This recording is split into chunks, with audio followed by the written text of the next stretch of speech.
அனைத்து தமிழர்களிடமும் ராஜராஜ சோழன் சென்று சேர கல்கி எழுதிய பொன்னியின் செல்வன் நாவல் முக்கிய காரணமாக அமைந்தது. வரலாற்றில் மறக்க முடியாத மன்னராகவும் அந்நாவல் அவரை நிலைநிறுத்தியது. பொன்னியின் செல்வன் நாவலை திரைப்படமாக எடுக்க வேண்டும் என்பது எம்ஜிஆர் உள்ளிட்ட பல ஜாம்பவான்களின் கனவாக இருந்தது. ஆனால் பல தசாப்தங்களாக அந்த கனவு கைகூடவில்லை. இந்நிலையில் சில ஆண்டுகளுக்கு முன்பு மணிரத்னம் இயக்கத்தில் பொன்னியின் செல்வன் கதை திரைவடிவம் பெற்றது. சோழர்களின் பெருமையை இந்தியா முழுவதும் கொண்டு சேர்த்தது அந்த திரைப்படம். மேலும் ராஜராஜ சோழன், ஆதித்த கரிகாலன், சுந்தர சோழர், குந்தகை உள்ளிட்ட பலரை தமிழகத்தை தாண்டியுள்ள மக்களும் அறிந்து கொள்ள அந்த படம் வழிவகுத்தது. தனது பெயருக்கு ஏற்றாற்போல் தமிழகத்தை ஆண்ட அனைத்து மன்னர்களிலும் முதன்மையானவராக திகழ்கிறார் ராஜராஜ சோழன். அவரது ஆட்சி காலம் தமிழகத்தின் பொற்காலமாக திகழ்ந்தது. ராஜராஜனின் ஆட்சியில்தான் நிலங்கள் முறையாக அளவீடு செய்யப்பட்டு எல்லைகள் நிர்ணயம் செய்யப்பட்டன. வேளாண்மை செழிக்க முறையான நீர்ப்பாசன வசதி மேற்கொள்ளப்பட்டது. தமிழர் கட்டடக்கலையின் உச்சமாக திகழும் பெரிய கோவில் கட்டி எழுப்பப்பட்டது. வரலாற்று நிகழ்வுகளை பாடல் வடிவில் கல்வெட்டுகளில் பொறிக்கும் வழக்கம் ஏற்பட்டது. தென்னிந்தியா முழுவதும் ஒற்றை குடையின் கீழ் கொண்டு வரப்பட்டதால் சண்டை சச்சரவுகளின்றி அமைதி நிலவியது. இப்படி நேர்மறையான பல மாற்றங்களுக்கு முதன்மை காரணமாக ராஜராஜ சோழன் விளங்கினார். சோழர்களின் வரலாறு சங்க காலத்திலிருந்தே தொடங்குகிறது. பிற்கால சோழர்களில் ராஜராஜ சோழன் தலைசிறந்த மன்னராக விளங்கியது போல் சங்ககால சோழர்களில் கரிகாலன் பெருவளத்தான் ஈடு இணையற்ற அரசராக விளங்கினார். ஆனால் அந்த சமயத்தில் மூவேந்தர்களையும் வீழ்த்தி களப்பிரர்கள் ஆட்சிக்கு வந்ததால் சோழர்களுக்கு மிகப்பெரிய பின்னடைவு ஏற்பட்டது. களப்பிரர்களை தொடர்ந்து பல்லவர்கள் ஆட்சி பொறுப்பேற்றனர். இதனால் கிபி 5ஆம் நூற்றாண்டிலிருந்து 8ஆம் நூற்றாண்டு வரை பழையாறை, உரகபுரம் ஆகிய பகுதிகளில் மட்டுமே சோழர்கள் ஆட்சி செய்து வந்தனர். சோழர்களில் பலர் தெலுங்கு மற்றும் கன்னட நாடுகளுக்கு இடம்பெயர்ந்து சென்றுவிட்டனர். அத்தகைய சோழர்கள் ரேனாண்டு சோழர்கள் என அழைக்கப்படுகிறார்கள். இப்படி 300 ஆண்டுகளுக்கு மேலாக ஆட்சியை இழந்திருந்த சோழர்களின் வரலாற்றை விஜயாலய சோழர் திருப்பி எழுதினார். சோழ வம்சத்தை மீண்டும் ஆட்சி கட்டிலில் அவர் அமர வைத்தார். அவரைத் தொடர்ந்து ஆதித்த சோழன், முதலாம் பராந்தகன், கண்டராதித்தன் ஆகியோர் அடுத்தடுத்து ஆட்சிக்கு வந்தனர். கண்டராதித்தனின் மறைவுக்கு பிறகு யார் அடுத்த மன்னராக பொறுப்பேற்பார் என்ற கேள்வி எழுந்தது. ஏனெனில் கண்டராதித்தன் உயிரிழந்தபோது அவரது மகனான உத்தம சோழர் மிகவும் சிறுவனாக இருந்தார்.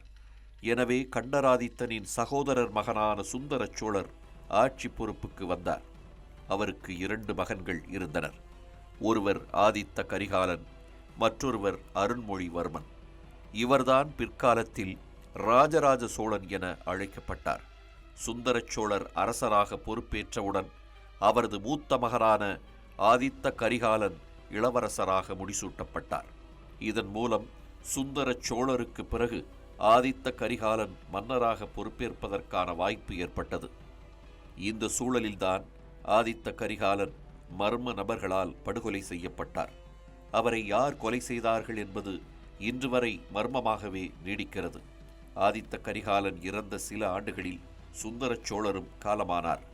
எனவே அவரது 2வது மகனான அருண்மொழிவர்மன் அடுத்த மன்னராக பதவியேற்கும் சூழல் ஏற்பட்டது. ஆனால் அதற்கு எதிர்ப்பு தெரிவித்த உத்தம சோழர் அடுத்த மன்னராக பொறுப்பேற்க தனக்குத்தான் உரிமை உள்ளது என வாதிட்டார். தான் சிறுவனாக இருந்ததை காரணம் காட்டித்தான் சுந்தர சோழர் ஆட்சிக்கு வந்தார். தற்போது தான் பெரியவனாகிவிட்டதால் அரச பதவியை தன்னிடம் ஒப்படைக்க வேண்டும் என அவர் கூறினார். அவரது கோரிக்கையில் உள்ள நியாயத்தை அருண்மொழிவர்மனும் புரிந்து கொண்டார். எனவே சுந்தர சோழரின் மறைவுக்கு பிறகு உத்தம சோழர் ஆட்சி கட்டிலில் அமர்ந்தார். தொடர்ந்து பல ஆண்டுகள் ஆட்சி செய்த அவர் 985ஆம் ஆண்டு காலமானார். இதனை அடுத்து சோழ சாம்ராஜ்யத்தின் அரசராக அருண்மொழிவர்மன் முடிசூட்டிக் கொண்டார். அத்துடன் அவருக்கு ராஜராஜன் என்ற பட்டமும் வழங்கப்பட்டது. ஆட்சிக்கு வந்தவுடன் தனது சகோதரர் ஆதித்த கரிகாலனின் கொலை வழக்கை அவர் கையில் எடுத்தார். ரவிதாசன், சோமன், சாம்பவன் ஆகியோர் மீது குற்றம் நிரூபிக்கப்பட்ட நிலையில் அவர்களது சொத்துக்கள் பறிமுதல் செய்யப்பட்டன. காட்டுமன்னார் கோவில் என அழைக்கப்படும் உடையார்குடி பகுதி கோவிலில் இது குறித்த விவரங்கள் பொறிக்கப்பட்டுள்ளன. தொடக்கத்தில் சோழ அரசு என்பது அத்தனையொன்றும் விரிவடைந்த சாம்ராஜ்யமாக இருக்கவில்லை. தஞ்சாவூரும் திருச்சியும் மட்டுமே சோழ நாடாக இருந்தன. பின்னர் தொண்டை நாடு, கொங்கு நாடு, இலங்கையின் சில பகுதிகளும் சோழ சாம்ராஜ்யம் என்ற குடையின் கீழ் கொண்டு வரப்பட்டன. அந்த பரந்த நிலப்பரப்பை ஆளும் பொறுப்பை ராஜராஜன் ஏற்றிருந்தார். தமிழக மன்னர்களில் நிரந்தரமாக இராணுவம் வைத்துக் கொள்வதன் முக்கியத்துவத்தை உணர்ந்த முதல் மன்னராக ராஜராஜ சோழன் குறிப்பிடப்படுகிறார். மற்ற மன்னர்கள் போர் சமயங்களில் மட்டுமே இராணுவத்தை திரட்டும் பணியில் ஈடுபட்டிருக்க, எப்போதும் இருக்கும்படியான நிரந்தர இராணுவத்தை நிறுவினார் ராஜராஜன். அது மட்டுமல்லாது அனைத்து படைகளுக்கும் அவரே தலைவராக பொறுப்பேற்றார். பிராமணர்களுக்கு தனது படையில் முக்கிய பதவிகளையும் வழங்கினார். ராஜராஜ சோழனின் தொடக்க கால வெற்றிகளில் மிக முக்கியமானதாக காந்தளூர் சாலை போர் குறிப்பிடப்படுகிறது. சேரர்களுடன் நல்லுணர்வு பேண எண்ணிய ராஜராஜ சோழன் சேரர்களின் குடமலைக்கு தூதுவன் ஒருவனை அனுப்பி வைத்தார். ஆனால் தூதுவனை சேர மன்னன் கைது செய்து சிறையில் அடைக்கவே போர் மூண்டது. ராஜராஜ சோழனின் மகனான ராஜேந்திர சோழர் படையை வழிநடத்தினார். குடமலையில் இருந்த சேரர்கள் எளிதில் வீழ்த்தப்பட்டார்கள். அத்துடன் சேரர்களின் வசமிருந்த காந்தளூர் சாலை உள்ளிட்ட பகுதிகளும் சோழர்களிடம் வந்தன. வெற்றிக்கு பிறகு சேர நாட்டில் உள்ள திருநந்திக்கரை என்னும் இடத்தில் ஆண்டுதோறும் தன்னுடைய பிறந்த நாளில் விழா எடுக்க ராஜராஜன் ஆணையிட்டார். சோழர்கள் அடிப்படையில் நீர் மேலாண்மையில் சிறந்து விளங்கினர். சோழர்கள் நமக்கு கொடுத்து சென்ற கொடைகளில் முக்கியமானவையாக ஏரிகளைச் சொல்லலாம். தமிழகத்தின் மிகப்பெரிய ஏரியான வீராணம் ஏரி உள்ளிட்ட பல ஏரிகள் சோழர்களின் ஆட்சியில்தான் வெட்டப்பட்டன. 20 கிலோமீட்டர் நீளமும் 5 கிலோமீட்டர் அகலமும் கொண்ட வீராணம் ஏரியை ராஜாதித்ய சோழர் வெட்டினார். அவரது தந்தை முதலாம் பராந்தக சோழரின் மற்றொரு பெயர் வீரநாராயணன். எனவே அவரது பெயரிலேயே ஏரி அழைக்கப்பட்டது. தமிழர்களின் கட்டுமான சாதனையாக கருதப்படும் கல்லணையை கட்டியவர்களும் சோழர்கள்தான். தனது முன்னோர்களை முன்மாதிரியாக கொண்டு ராஜராஜனும் நீர் மேலாண்மையில் மெச்சும்படியான பல திட்டங்களை கொண்டு வந்தார். வறண்டு கிடந்த வட தமிழகத்திற்கு காவிரி நீரை கொண்டு சென்று ஏரிகளை அமைத்து வேளாண் நிலங்களை உருவாக்க அவர் பெருமுயற்சி மேற்கொண்டார். ராஜராஜ சோழனின் ஆட்சி காலத்தில் சுமார் 5000 ஏரிகள் வெட்டப்பட்டதாக ஆய்வாளர்கள் தெரிவிக்கின்றனர். இதன் காரணமாக குடிநீருக்கும் சரி வேளாண்மைக்கும் சரி ராஜராஜனின் ஆட்சியில் தண்ணீர் தட்டுப்பாடே ஏற்படவில்லை. விவசாயம் தழைத்ததால் சோழ தேசமே செழிப்படைந்தது. இதனால் நிலவரி அரசின் பிரதான வருவாய் ஆதாரமாக மாறியது. ராஜராஜ சோழருக்கு முன்பு வரை நிலங்கள் அத்தனை துல்லியமாக அளவிடப்பட்டிருக்கவில்லை. இந்நிலையில் 1001ஆம் ஆண்டு தனது ஆட்சிக்கு உட்பட்ட அனைத்து பகுதிகளையும் முறையாக அளவீடு செய்ய ராஜராஜ சோழன் உத்தரவிட்டார். ராஜராஜ மாராயன் என்பவர் தலைமையில் இப்பணி மேற்கொள்ளப்பட்டது. நிலங்கள் அளவிடப்பட்டு எல்லைகள் வகுக்கப்பட்டு எந்தெந்த நிலம் யார் யார் பெயரில் உள்ளது என்பது ஆவணப்படுத்தப்பட்டது. இதன் காரணமாக நில அளவீட்டின் முன்னோடியாக ராஜராஜ சோழன் கருதப்படுகிறார். மேலும் உலகளந்தான் என்ற பெயரிலும் அவர் அழைக்கப்படுகிறார். நிலவரியை தவிர்த்து சுங்கவரி, வணிக வரி உள்ளிட்ட 400க்கும் மேற்பட்ட வரிகள் வசூலிக்கப்பட்டன. போர்க்காலத்தில் ஏற்படும் செலவுகளை ஈடுகட்ட போர் வரியும் வசூலிக்கப்பட்டது. மக்கள் செலுத்திய இந்த வரிப்பணத்திலிருந்து ராஜராஜேஸ்வர உடையார் பெரும்பண்டாரம் என்ற மக்கள் வங்கி ஒன்றை ராஜராஜன் உருவாக்கினார். போர்கள் மூலம் கிடைத்த செல்வங்களும் மக்கள் வரிப்பணமும் அந்த வங்கியில் முதலீடு செய்யப்பட்டது. பணம் தேவைப்படும் மக்களுக்கு இந்த வங்கியிலிருந்து கடன் வழங்கப்பட்டது.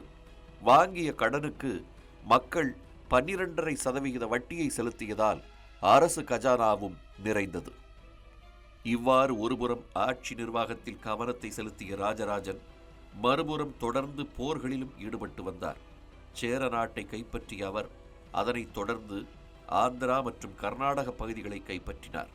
ராஜராஜன் இலங்கையை வெற்றி கொண்டது சோழ வரலாற்றில் ஒரு மைல் கல்லாகவே அமைந்தது. ராஜராஜனுக்கு முன்பாகவே தமிழ் மன்னர்கள் இலங்கை சென்று வெற்றி வாகை சூடியிருக்கிறார்கள். எளாரா என்ற தமிழக மன்னன் இலங்கையின் ஒரு பகுதியை வென்று 40 ஆண்டுகள் ஆட்சி புரிந்ததாக வரலாற்று ஆய்வாளர்கள் கூறுகிறார்கள். கரிகால் சோழனும் கூட கயவாகு என்ற இலங்கை அரசனுடன் போரிட்டிருக்கிறார். ஆனால் எந்த தமிழ் மன்னனும் இலங்கை தீவு முழுவதையும் தனது ஆட்சியின் கீழ் கொண்டு வரவில்லை. இந்த சூழலில்தான் இலங்கை மீது போர் தொடுக்க ராஜராஜன் முடிவெடுத்தார். இலங்கை மன்னனான 5ஆம் மகிந்தனை எதிர்கொள்ள தனது மகன் ராஜேந்திர சோழனை அனுப்பி வைத்தார். இருதரப்பு மோதல் உக்கிரமாக நடைபெற்றது. சோழ படையினருக்கான உணவு உள்ளிட்டவை தமிழகத்திலிருந்து தனி கப்பல்கள் மூலம் தொடர்ந்து அனுப்பி வைக்கப்பட்ட வண்ணம் இருந்தன. ஒரு வழியாக இலங்கையின் அனுராதபுரம் சோழர்களின் வசம் வந்தது. அடுத்தடுத்து இலங்கையின் ஒவ்வொரு பகுதியும் சோழர்களின் வசம் வரவே இலங்கை மண்ணில் புலிக்கொடி பட்டொளி வீசி பறக்கத் தொடங்கியது. நீராவி கப்பல்கள் இல்லாத அந்த காலகட்டத்தில் வெறும் பாய்மரக் கப்பல்களில் பயணித்து இலங்கையை வென்றது சோழர்களின் சாதனையாக கருதப்படுகிறது. ராஜராஜ சோழன் சைவ சமயத்தைச் சேர்ந்தவராக இருந்த போதிலும் போரின் போது இலங்கையில் இருந்த பௌத்த விகாரங்களை சேதப்படுத்தவில்லை. தவறுதலாக சேதமடைந்த புத்த விகாரங்களையும் மடாலயங்களையும் அவராகவே புனரமைத்து கொடுத்தார். அதற்கான ஆதாரங்கள் திரிகோணமலை கல்வெட்டிலிருந்து கிடைக்கின்றன. கிபி 1013ஆம் ஆண்டு மாலத்தீவுக்கு எதிராக ராஜராஜ சோழன் நடத்திய போரே அவரது கடைசி போராக கூறப்படுகிறது. ராஜராஜன் இயல்பிலேயே பல்வேறு கலைகளில் மிகுந்த ஈடுபாடு கொண்டவராக இருந்திருக்கிறார். காஞ்சிபுரத்தில் பல்லவர்களால் கட்டப்பட்ட கைலாசநாதர் கோவிலை கண்ட அவருக்கு அதே போன்ற ஒரு கோவிலை தஞ்சையில் கட்ட வேண்டும் என்ற எண்ணம் எழுந்தது. அதன் வெளிப்பாடாகத்தான் தஞ்சை பெரிய கோவிலை கட்டும் பணி ஆரம்பமானது. பெரிய கோயிலுக்கான கட்டுமான பணி 1006ஆம் ஆண்டு தொடங்கப்பட்டது. தஞ்சை பகுதி சமவெளி பிரதேசம் என்பதால் சுமார் 80 கிலோமீட்டர் தொலைவிலிருந்து கற்கள் கொண்டு வரப்பட்டன. கோவில் கட்டுமானத்திற்கு வழக்கமாக பயன்படுத்தப்படும் சுடுசெங்கல், மரம், பாறாங்கல் ஆகியவை பெரிய கோவிலில் பயன்படுத்தப்படவில்லை. மாறாக மொத்த கட்டுமானமும் கருங்கற்களை கொண்டு அமைக்கப்பட்டது. திருச்சியின் மானமலை, புதுக்கோட்டை அடுத்த குன்னாண்டார் கோவில் உள்ளிட்ட பகுதிகளிலிருந்து இந்த கற்கள் கொண்டு வரப்பட்டன. பெரிய லிங்கத்திற்கான கல் திருவக்கரையிலிருந்து எடுத்து வரப்பட்டது. இப்படியாக சுமார் 2 லட்சம் டன் கற்களை கொண்டு 216 அடி உயர கோவில் கட்டி முடிக்கப்பட்டது. 1342ஆம் ஆண்டு தமிழகத்தில் மிக சக்தி வாய்ந்த நிலநடுக்கம் ஏற்பட்டது. அதனைத் தொடர்ந்து 10க்கும் மேற்பட்ட முறை தஞ்சையில் நில அதிர்வு உணரப்பட்டது. இவற்றால் மற்ற கட்டடங்கள் சேதமடைந்த போதிலும் பெரிய கோவிலில் சிறிய கீறல் கூட ஏற்படவில்லை. அந்த அளவுக்கு திட்டமிடப்பட்டு அந்த கோவில் கட்டி முடிக்கப்பட்டது. தஞ்சை பெரிய கோவில் ராஜராஜீஸ்வரம் என்ற பெயரால் கல்வெட்டுகளில் குறிப்பிடப்படுகிறது. அது மட்டுமன்றி கோவிலை கட்டிய தலைமை சிற்பியான குஞ்சரமல்லன் தொடங்கி கடைக்கோடி ஊழியர்கள் வரை அனைவரது பெயரும் கல்வெட்டில் பொறிக்கப்பட்டுள்ளது. தலைமைச் சிற்பி மற்றும் அவரின் கீழ் பணியாற்றிய 1600 பணியாளர்களுக்கு ராஜராஜன் என்ற தனது பெயரையே பட்டமாக வழங்கி கௌரவித்தார் ராஜராஜ சோழன். தொடக்கத்தில் பெரிய கோவிலின் கோபுரம் முழுவதையும் செப்புத் தகடுகளால் போர்த்தி அதன் மீது தங்கத் தகடுகளை ராஜராஜன் அமைத்தார். ஆனால் பின்னர் ஏற்பட்ட படையெடுப்புகளில் கோவில் கோபுரத்தில் இருந்த தங்கத் தகடுகள் திருடப்பட்டன. தஞ்சை பெரிய கோவிலில் உள்ள கோபுரக்கல் 80 டன் எடை கொண்டது என்பதும் அது ஒரே கல்லில் செதுக்கப்பட்டது என்பதும் பலரது பொதுவான எண்ணமாக இருக்கிறது. ஆனால் அந்த கோபுரக்கல்லின் எடை 80 டன்னும் அல்ல, அது ஒரே கல்லில் செதுக்கப்படவும் இல்லை. பல கற்களை இணைத்து ஒற்றை கல் போல தோற்றமளிக்கும் வகையில் கோபுரம் வடிவமைக்கப்பட்டுள்ளது. அதேபோல தஞ்சை பெரிய கோவிலின் கோபுர நிழல் கீழே விழாது என்பதும் வதந்திதான். ராஜராஜன் தனது ஆட்சி காலத்தில் அனைத்து கோவில்களிலும் ஆகம முறை வழிபாட்டை அறிமுகப்படுத்தினார். அந்த ஆகம முறை வழிபாட்டை மேற்கொள்ள பிராமணர்கள் பணியமர்த்தப்பட்டார்கள். அவர்களுக்கு பிரம்மதேயங்கள், சதுர்வேதி மங்கலங்கள் என்ற பெயரில் குடியேற்றங்கள் அமைத்து தரப்பட்டன. அதேபோல் அன்றைய சூழலில் கடைபிடிக்கப்பட்ட குடவோலை முறை மக்களாட்சிக்கான தொடக்க புள்ளியாக கருதப்படுகிறது. அந்த தேர்தல் எவ்வாறு நடத்தப்பட்டது என்பதை பார்க்கலாம். தேர்தலில் குறைந்தது 35 வயது முதல் 70 வயது வரை இருப்பவர்கள் போட்டியிடுவார்கள். அவர்களுக்கு சொந்தமாக கால்வேலி அல்லது அரைவேலி நிலமும் சொந்தமாக வீடும் இருக்க வேண்டும். சொந்தமாக நிலம், வீடு இருந்தால் வெற்றி பெற்ற பிறகு அவர்கள் ஊழலில் ஈடுபட மாட்டார்கள் என்ற நம்பிக்கையில் இந்த விதி கடைபிடிக்கப்பட்டது. ஏற்கனவே 3 ஆண்டுகள் வரை பதவியில் இருந்தவர்கள் மீண்டும் போட்டியிட வாய்ப்பு வழங்கப்படவில்லை. அதேபோல ஒழுக்கமற்றவர்களாக கருதப்பட்டவர்களும் வரவு செலவு விவரங்களை முறையாக கையாளாதவர்களும் தேர்தலில் நிற்க தடை விதிக்கப்பட்டிருந்தது. இந்த விதிகளுக்கெல்லாம் பொருந்தும் வேட்பாளர்களின் பெயர்கள் பனை ஓலையில் எழுதப்பட்டு ஒரு குடத்தில் போடப்படும். பிறகு சிறுவன் ஒருவனை கொண்டு வெற்றியாளர் தேர்வு செய்யப்படுவார். இவ்வாறு குடவோலை முறை கடைபிடிக்கப்பட்டது. அதேபோல ராஜராஜ சோழன் காலத்தில் மக்களின் குறைகளை போக்க பல்வேறு ஏற்பாடுகள் செய்யப்பட்டிருந்தன. பொதுமக்கள் தங்கள் குறைகளை மனுக்களாக எழுதி தரலாம். அவை நாட்டார்கள், கணமுற்றூட்டு நகரர்கள் என அழைக்கப்படும் நிர்வாகிகளிடம் அனுப்பி வைக்கப்படும். ராஜராஜனின் ஆட்சியில் குற்றங்களுக்கான தண்டனைகளும் முறையாக வகுக்கப்பட்டிருந்தன. குற்றவாளிகளின் சொத்துக்களை பறிமுதல் செய்வது பிரதான தண்டனையாக இருந்து வந்துள்ளது. கொலை குற்றவாளிகள் கோவில் திருப்பணிகளில் ஈடுபடுத்தப்பட்டுள்ளனர். மேலும் குற்றவாளிகள் கோவிலுக்கு குறிப்பிட்ட அளவு நிதி வழங்க வேண்டும் என்ற விதியும் இருந்துள்ளது. ஒரு நிலப்பகுதி தனித்தனி அரசுகளாக சிதறுண்டு கிடந்தால் அவற்றுக்குள் ஓயாமல் பூசல்களும் போர்களும் நீடித்தபடியே இருக்கும். பரந்துபட்ட அளவில் ஆக்கப்பூர்வமான முன்னெடுப்புகளை மேற்கொள்வதும் முடியாமல் போகும். ராஜராஜ சோழன் ஆட்சிக்கு வந்த சமயத்திலும் அத்தகைய நிலைதான் இருந்து வந்தது. எனவே சிதறிக் கிடந்த சிற்றரசுகளை ஒன்றிணைத்து ஒரு மாபெரும் பேரரசை ராஜராஜ சோழன் கட்டி எழுப்பினார். இதனால் பூசல்கள், போர்கள் மறைந்து அனைத்து மக்களும் சோழ தேசத்தின் குடிமக்களாக மாறினர். முன்னர் போர்களுக்காக வீணடிக்கப்பட்டு வந்த மக்களின் ஆற்றல் வேளாண்மை, சாலை அமைத்தல், ஏரிகள் வெட்டுதல், ஆலயங்கள் அமைத்தல் உள்ளிட்ட ஆக்கப்பூர்வமான செயல்களுக்கு பயன்படுத்தப்பட்டது. கிபி 985 ஆண்டு முதல் சுமார் 29 ஆண்டு காலம் ஆட்சி செய்து வந்த ராஜராஜ சோழன் 1014 ஆண்டு காலமானார். அவருக்கு பிறகு அவரது மகன் ராஜேந்திர சோழன் ஆட்சிக்கு வந்தார். அவரது ஆட்சி காலத்தில் சோழ சாம்ராஜ்யம் மேலும் பல பகுதிகளுக்கு விரிவடைந்தது. அவரை தொடர்ந்து ராஜாதிராஜன், 2ஆம் ராஜேந்திரன், வீர ராஜேந்திரன் உள்ளிட்டோர் சோழ தேசத்தை ஆண்டனர். இந்த வரிசையில் கடைசியாக வந்தவர் அதிராஜேந்திரன். அவருக்கு வாரிசுகள் இல்லாததால் சாளுக்கியர் சோழர் வம்சத்தில் வந்த 1ஆம் குலோத்துங்கன் சோழ மன்னராக முடிசூட்டப்பட்டார். அத்துடன் சோழ ராஜ்யத்தின் தடுக்க முடியாத வீழ்ச்சியும் தொடங்கியது. 2ஆம் குலோத்துங்கன், 2ஆம் ராஜராஜன், 3ஆம் குலோத்துங்கன், 3ஆம் ராஜராஜ சோழன், 3ஆம் ராஜேந்திர சோழன் என பலர் அடுத்தடுத்து அரியணை ஏறிய போதும் சோழ சாம்ராஜ்யத்தின் வீழ்ச்சியை யாராலும் தடுக்க முடியவில்லை. 1218ஆம் ஆண்டு சோழ தேசம் மீது படையெடுத்த மாரவர்மன் சுந்தரபாண்டியன் உறையூரையும் தஞ்சாவூரையும் தீயிட்டு கொளுத்தினார். ராஜராஜ சோழன் வாழ்ந்த அரண்மனை உள்ளிட்டவற்றை இடித்து தள்ளினார்.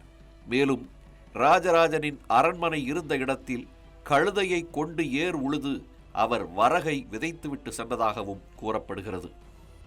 ராஜராஜ சோழனின் மறைவுக்கு பின்னர் அவரது உடல் எங்கு அடக்கம் செய்யப்பட்டது என்ற தகவல் காலப்போக்கில் மறக்கப்பட்டது. கும்பகோணத்தைச் சேர்ந்த கல்வெட்டு ஆய்வாளரான சேதுராமன் என்பவர்தான் ராஜராஜனின் நினைவிடம் எங்குள்ளது என்பதை கண்டுபிடித்தார். அவர் ஒருமுறை மைசூரில் உள்ள கல்வெட்டு பணிகளை பார்க்கச் சென்றிருந்தார். உடையாளூரில் ராஜராஜ சோழனின் நினைவு மண்டப தூண் ஒன்று உள்ளதை அவர் அங்குதான் அறிந்து கொண்டார். உடனே அந்த நினைவு தூணை பார்க்க உடையாளூருக்கு சென்றால் அங்கே அந்த தூண் இல்லை.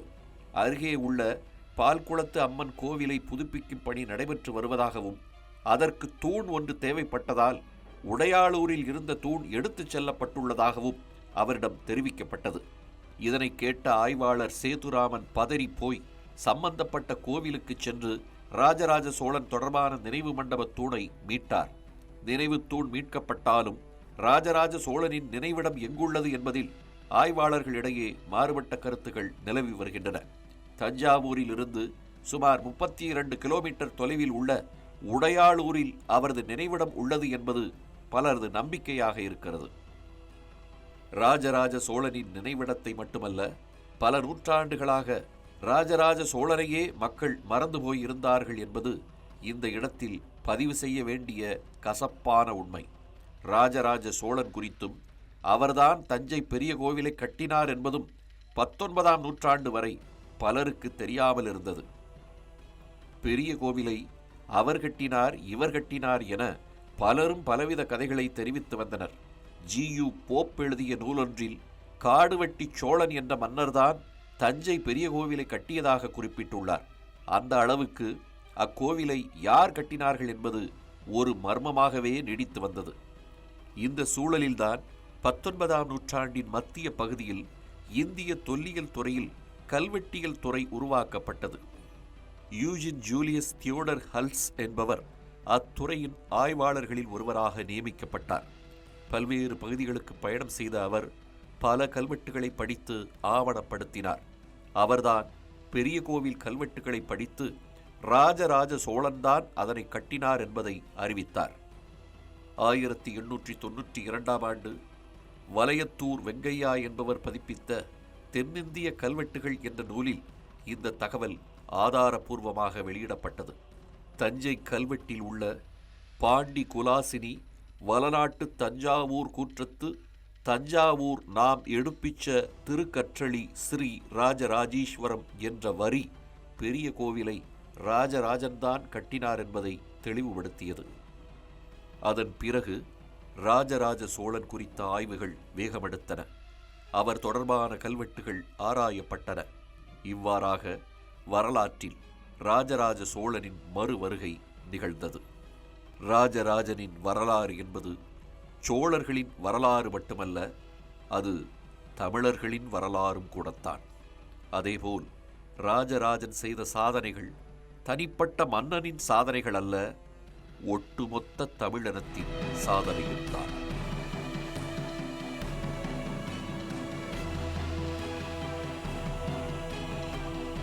Years of trust, a revolution of gratitude, 100% assured appreciation. With gratitude, G Square oda 13th year anniversary offer plot villa apartment எது புக் பண்ணாலும் 25 வருஷத்துக்கு பவர் இருக்கும், ஆனா EB bill இருக்காது. Up to 5 kilowatt solar panels with no additional cost ஓட கிடைக்கும். Zero EB revolution. To book, call 8939710009.